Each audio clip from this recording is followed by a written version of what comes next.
Ku danna subscribe domin samun Kwallo ta zo da mai kumbo muka doyayi a nan muka kyala banteka ɗaya banza.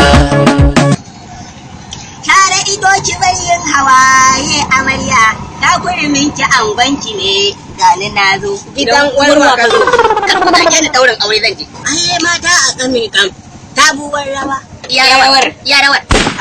rawar ta uwa kuke iya rawar kai kuma kan mashikiya